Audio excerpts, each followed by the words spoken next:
अस्सलामुअलैकुम दोस्तों, मेरा नाम है शारिफ खान। आज 24 मार्च 2026 है। आज के दिन इजराइल, अमेरिका और ईरान से कुछ बड़ी खबरें निकल के आई हैं जो एक एक करके आपके साथ साझा करने के लिए जा रहा हूं। दोस्तों, कल से आप ये खबर सुन रहे होंगे कि अमेरिका ने ईरान पर 5 दिन के लिए हमले बंद करने का आदेश दिया है और ईरान में 5 दिन के लिए जंग रुक चुकी है। इस खबर की सच्चाई मैं आपको बताऊंगा। ऐसा कुछ भी नहीं हुआ है।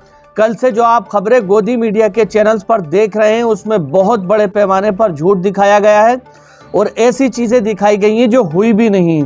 खुद ईरान ने इन सभी खबरों के बारे में ऑफिशियल बयान जारी किए हैं। ईरान की गवर्नमेंट ने, मैं अपने पास से नहीं बताऊंगा बल्कि ईरान की गवर्नमेंट के सारे बयान दिखाऊंगा आपको कि कल आखिर मसला क्या हुआ था। अमेरिकी राष्ट्रपति डोनाल्ड ट्रंप ने कितना बड़ा ब्लफ किया है। शुरुआत से समझते हैं कि ईरान और अमेरिका के बीच क्या बातचीत हुई थी और कैसे चीजें आगे बढ़ी। सबसे पहले आप ये खबर देखिए कि अमेरिकी राष्ट्रपति डोनाल्ड ट्रंप की तरफ से कहा जाता है कि हमने अपनी मिलिट्री को ये ऑर्डर दिया है कि ईरान के पावर प्लांट और एनर्जी सेक्टर इंफ्रास्ट्रक्चर पर हमला नहीं करेगी। हमारी मिलिट्री अगले 5 दिन के लिए, हमारी और ईरान की बातचीत चल रही है और इन 5 दिनों के अंदर ही मसले का हल निकल चुका है। उसके बाद डोनाल्ड ट्रंप का दूसरा बयान यह आता है, उन्होंने कहा है कि ईरान और हम यानी अमेरिका और ईरान मिलकर स्ट्रेट ऑफ हॉर्मुज को डील करेंगे। स्ट्रेट ऑफ हॉर्मुज यानी समुद्र का वो रास्ता जहां से दुनिया भर के अंदर तेल और गैस का आयात निर्यात होता है। ईरान के रास्ते को अब अमेरिका और ईरान दोनों मिलकर चलाएंगे। अब आयतुल्ला और डोनाल्ड ट्रंप की कहने से ही जहाज वहां से गुजरेंगे। उसके बाद ये तमाम चीजें सोशल मीडिया और गोदी मीडिया के चैनल पर लगातार चल पड़ी कि अमेरिका के राष्ट्रपति ने कह दिया है कि 5 दिन के लिए जंग रुक गई। ईरान के अंदर सत्ता का परिवर्तन हो रहा है, यानी जो नए मुश्तबा खामनेई वहां के सुप्रीम लीडर हैं उनके और डोनाल्ड ट्रंप के बीच में बातचीत चल रही है। इसी के साथ साथ स्ट्रेट ऑफ हॉर्मुज यानी तेल का वो रास्ता जो ईरान के द्वारा कंट्रोल है उस पर अमेरिका और ईरान दोनों मिलकर चलाएंगे, जहाज़ों को वहां से निकालेंगे। ये सारी चीज़ें अमेरिका की लगातार कल से तमाम चैनल्स पर दिखाई जा रही हैं और आप लोगों को भ्रम में डाला जा रहा है। अब असलियत क्या है मैं आपको बताता हूँ। ये देखिए, ईरान के पार्लियामेंट के स्पीकर हैं गालिबेफ। इन्होंने इस खबर के अंदर ये बताया है कि ऐसा कुछ भी नहीं हुआ है कि अमेरिका और ईरान के बीच में इस तरह की कोई बातचीत हुई हो। अमेरिका ये भ्रामक खबरें फैला रहा है मार्केट को मैनिपुलेट करने के लिए। आप लोग जानते हैं कि अभी 2 दिन पहले अमेरिका के अंदर 24 घंटे में $1 ट्रिलियन की वाइप आउट हो चुका है वहां की मार्केट से।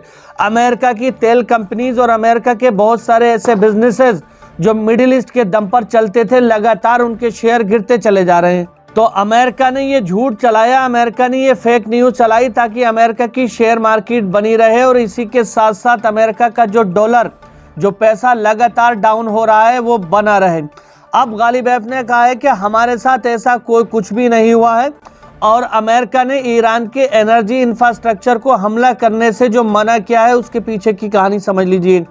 उसके पीछे की कहानी ये है, आप लोग जानते हैं परसों की रात में ईरान की तरफ से इजराइल के परमाणु केंद्र के पास में हमला किया गया है और बड़ी तबाही मचाई गई है। ऊपर का जो इंफ्रास्ट्रक्चर था उसको तबाह कर दिया है। ईरान ने कहा है कि अगर तुम हमारी एनर्जी सेक्टर को या यूरेनियम की साइट को निशाना बनाओगे तो हम सीधे तौर पर इजराइल की यूरेनियम की साइट को और उसके एनर्जी सेक्टर को निशाना बना लेंगे। डेमोना जो बहुत बड़ा पावर प्लांट है इजराइल के अंदर, उसको निशाना बनाया भी। जब अमेरिका ने यह देख लिया कि ईरान मुंहतोड़ जवाब दे रहा है, हर उस जगह पर हमला कर रहा है जहां पर इजराइल हमला कर रहा है, तो अब अमेरिका के पास दूसरा कोई रास्ता नहीं बचा था इजराइल के एनर्जी सेक्टर को या पावर प्लांट को बचाने के लिए।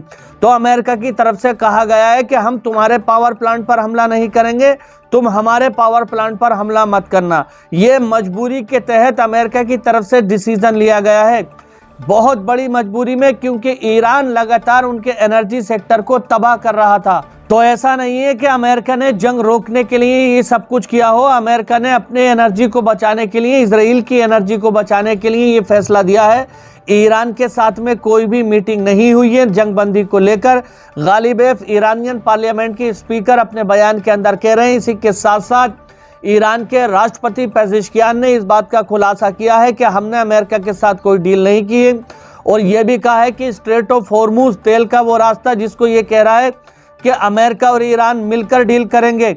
अगर ईरान के उस क्षेत्र के अंदर अमेरिका का कोई जहाज यूरोप का कोई जहाज वहां से सेनाओं वाला वहां से गुजरने की कोशिश करेगा तो ईरान उसको तुरंत शॉट डाउन कर देगा, उसको उड़ा देगा, जैसे कि अब तक उड़ा रहा है।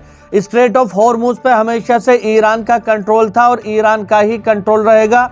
अमेरिका ये जो अपने अंदर एक गलतफहमी पाले हुए है, इसको बिल्कुल निकाल दे कि स्ट्रेट ऑफ हॉर्मुज पर वो 10 देशों की सेनाएं ले आएगा, 20 देशों की सेनाएं ले आएगा तो स्ट्रेट ऑफ हॉर्मुज पर कब्जा कर लेगा। हम और हमारी सेनाएं पूरी चौकसी से स्ट्रेट ऑफ हॉर्मुज पर लगे हुए हैं और सी माइंस बिछाने की तैयारी चल रही है। यानी अमेरिका का कोई भी जहाज अगर वहां से गुजरने की भी कोशिश करेगा ना, जंगी बेड़े अब्राहम लिंकन, जेराल्ड, बड़े बड़े जो जंगी युद्धपोत हैं, तो कह रहे हैं सी माइंस के द्वारा उनको भी तबाह कर दिया जाएगा। ये ईरान की तरफ से कहा जा रहा है। और इसी के साथ साथ ईरान के विदेश मंत्री अराची कह रहे हैं कि अगर अमेरिका ईरान के साथ डील करना ही चाहता है, क्योंकि लगातार अमेरिका बयानबाजी कर रहा है, अगर उसको सच में डील करना है तो सबसे पहले ईरान के अंदर जितना नुकसान हुआ है उसका हर्जाना देना होगा। ईरान के ऊपर लगे हुए सभी सैंक्शन हटाने होंगे। साइड में आप देखते रहे, मैं आपको खबरें लगातार दिखा रहा हूँ, सोर्स बता रहा हूँ कहां कहां ये खबरें छपी हैं। दुनिया भर के देशों को अमेरिका जो डराता है कि ईरान से तेल नहीं खरीदोगे वरना तुम्हारे ऊपर टैरिफ बढ़ा दिया जाएगा। सभी सैंक्शन और सारे टैरिफ अमेरिका को खत्म करने होंगे। ईरान से जिस कंट्री का मन करेगा वो तेल खरीदेगा और ईरान का जिसको मन करेगा उसको तेल देगा। अमेरिका की कोई दखल अंदाजी नहीं होगी। इसी के साथ साथ हमारे हथियारों के बनाने में हम कौन सा हथियार बनाते हैं, कैसा हथियार बनाते हैं, इसमें अमेरिका की दखल अंदाजी नहीं होगी।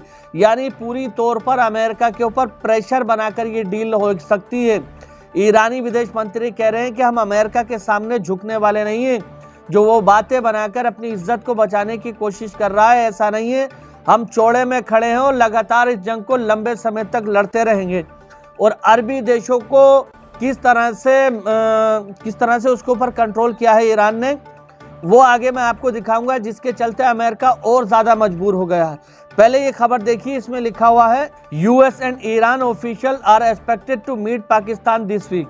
इस हफ्ते के अंदर अमेरिकी के वाइस प्रेसिडेंट जेडी वेंस और ईरान के पार्लियामेंट स्पीकर गालिबेफ और इनकी दोनों की टीमें पाकिस्तान के अंदर बातचीत करने के लिए आ सकती हैं। अमेरिका बार बार ईरान से कह रहा है कि तुम बातचीत करो, अपनी शर्त बताओ, लेकिन इस जंग को खत्म करो, क्योंकि अमेरिका की इज्जत दांव पर लग चुकी है। तो जैसा कि मैंने आपको बताया, अगर इस हफ्ते पाकिस्तान के अंदर अमेरिका और ईरान की मीटिंग होती है तो फिर ईरान की तरफ से जो ये शर्तें रखी गई हैं, यही सारी शर्तें वहां पर रखी जानी है।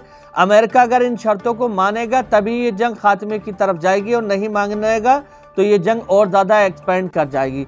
ईरान ने कहा है कि हमारे ऊपर जितने हमले हुए हैं उसका हर्जाना देना होगा, एक एक चीज़ का एक एक पैसा वसूलेगा ईरान, और उसके बाद अंतर्राष्ट्रीय सुरक्षा की गारंटी भी चाहिए। यानी भविष्य में कभी भी इजराइल या अमेरिका की तरफ से ईरान पर कोई हमला नहीं करेगा, और इस बात की गारंटी चाइना और रशिया को देने होंगे। मिलिट्री कोलिएशन करना होगा अगर दोबारा से इजराइल और अमेरिका ने ईरान के ऊपर हमला किया। हमला होते ही चाइना और रशिया की सेनाएं ईरान पहुंचेंगी और साथ मिलकर लड़ेंगी। ये तमाम चीजें ईरान की तरफ से कही जा रही हैं। तो अभी सीज फायर नहीं हुआ है, अभी हमले बंद नहीं हुए हैं। कल से जो खबर आप देख रहे हैं कि जंग रुक चुकी है, ऐसा कुछ भी नहीं हुआ है। बीती रात भी हमले किए गए हैं, वो हमले भी मैं आपको दिखाऊंगा कि कितने हमले हुए हैं ईरान की तरफ से। इजराइल के शहरों के हाल बिगाड़ दिए हैं ईरान ने। इजराइल के शहर पहचान में नहीं आ रहे हैं, और उनकी जीडीपी के जो बड़े शहर हैं जहां पर बड़ा व्यापार चलता है, उनको पूरी तरह से तबाह कर दिया है। इसी के साथ साथ करंट रिपोर्ट ने खबर छापी है, इराक से ये खबर आई है, Iraqi group has agreed to 24 hour ceasefire to allow the full withdrawal of US and NATO troops from Victoria base in Baghdad.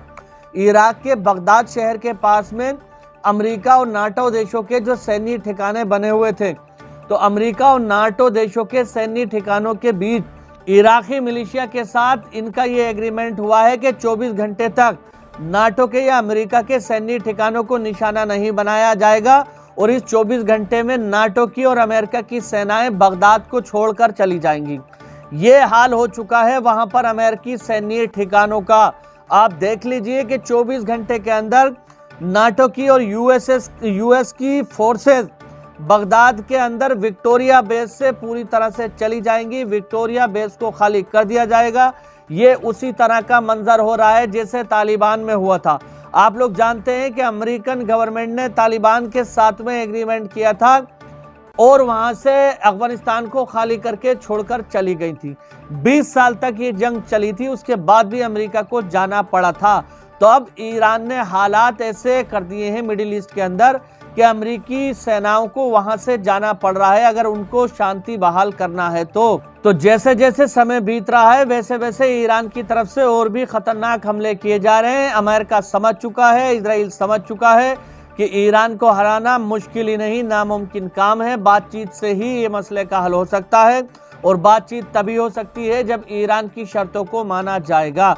इसी के साथ साथ आपको बता दूं, कल ही के दिन में, कल शाम के समय में जिस समय ये खबरें चल रही थी कि सीज फायर हो गया, ईरान इजराइल के ऊपर हमला नहीं करेगा, अमेरिका इजराइल के ऊपर ईरान के ऊपर हमला नहीं करेगा, इस तरह की जब खबरें निकल के आ रही थी, तमाम चैनल्स पर चल रही थी, उसी समय ईरान की तरफ से इजराइल की ऐसी जगह पर हमला किया गया है किरियत शमोना शहर में जहां पर इजराइल के राष्ट्रपति ठहरे हुए थे। ये खबर देखिए, अल जजीरा ने इस खबर को साझा किया है।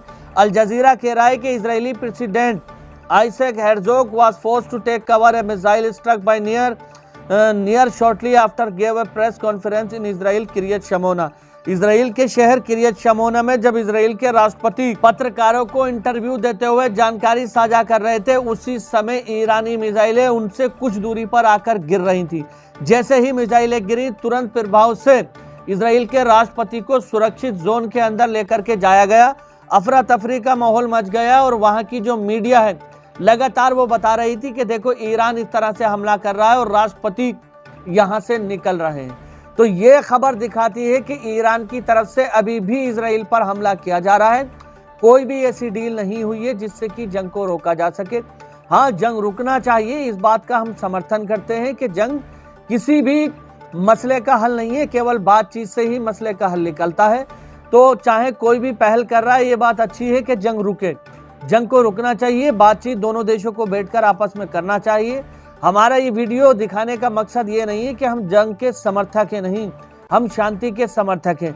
लेकिन जो झूठ फैलाया जा रहा है, जो बताया जा रहा है, भ्रामक खबरें फैलाई जा रही हैं, उसका पर्दाफाश करना बतौर एक न्यूज एंकर हमारा फर्ज है। तो यहाँ पर आप देख सकते हैं कि ईरान की तरफ से अभी भी हमला हो रहा है और इजराइल की तरफ से भी ईरान को निशाना बनाया जा रहा है। आपको बता दूं कि इजराइल की तरफ से भी स्ट्राइक की जा रही है। लगातार तमाम तरह की खबरें हैं। अब अमेरिकी राष्ट्रपति के और भी बहुत सारे बयान आए हैं कि हम तो मजाक कर रहे थे, हम तो ब्लफ कर रहे थे, हम तो ऐसा कर रहे थे, तमाम तरह की चीजें।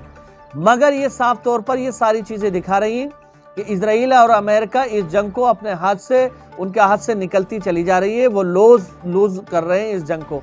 ईरान का पल्ला यहाँ पर भारी नजर आ रहा है। तो दोस्तों, इस वीडियो में बस इतना ही। आगे आने वाली वीडियो के अंदर तमाम मैं हमलों की वीडियो दिखाऊंगा आपको। वीडियो देखकर आप समझेंगे कि कल से अब तक कितने हमले हुए हैं। अगर आप हम उन वीडियोस को देखना चाहते हैं तो हमारे चैनल को सब्सक्राइब करके बेल आइकन पर ऑल का बटन सेलेक्ट कर लें, ताकि जैसे ही मैं आने वाली वीडियो अपलोड करूंगा उसका नोटिफिकेशन सबसे पहले आपको मिल जाएगा और आपको पता लग जाएगा कि मसला क्या हुआ है। तो फिलहाल आज की वीडियो में बस इतना ही। मिलते हैं अगली वीडियो में, तब तक के लिए खुदा हाफिज, जय हिंद, जय भारत।